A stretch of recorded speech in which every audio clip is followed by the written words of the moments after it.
From ABC News, I'm Chuck Sievertson. Anger from crash victims' families over the Justice Department preparing a plea deal for Boeing. It's to avoid a trial over an alleged conspiracy to defraud the U.S. over evaluating the 737 MAX jetliner. That from attorneys for families of victims of 2 fatal crashes, briefed today.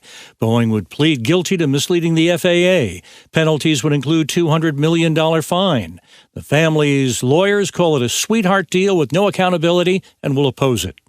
Days after the Supreme Court ruled that action against homeless camps is not cruel or unusual punishment, asylum seekers in Kent, Washington rallied at the New Beginnings Christian Fellowship Church. They're on the streets, calling on county officials to provide adequate shelter. There's a closed hotel in town, says Stephen Gray, church member. If I had a message to King County government, is there a way that we can work this out? We do have, it seems, a serviceable asset that people can utilize that's sitting vacant. Hurricane Beryl, the earliest Category 4 ever recorded, heads toward the southeastern Caribbean islands, Jamaica, Cayman Islands.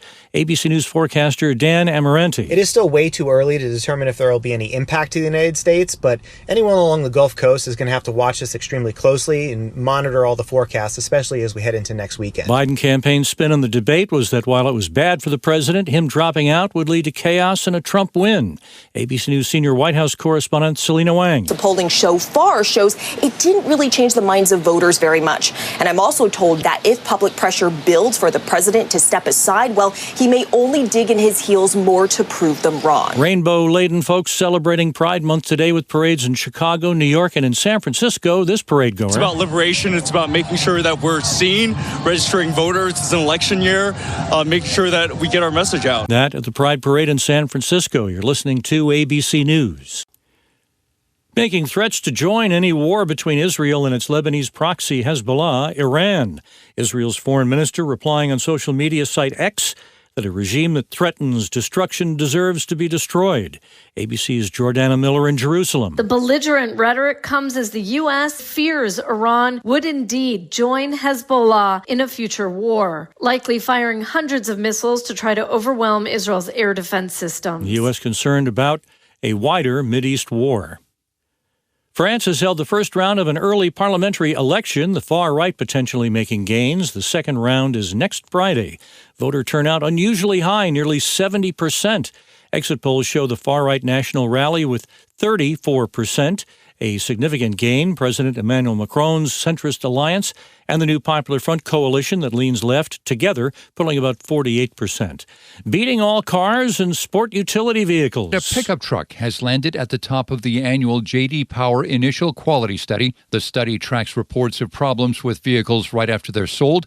It puts Ram at number 1 for overall quality, followed by Chevrolet and Hyundai. ABC's Jim Ryan. She started out with a lemonade stand, saved her money. Now 6-year-old Sue Ann LeMays paid her $10 dues to the Chamber of Commerce in Tonkawa, Oklahoma. 1, 2, 3. A ribbon cutting for her new lemonade, hot dogs, and pizza business.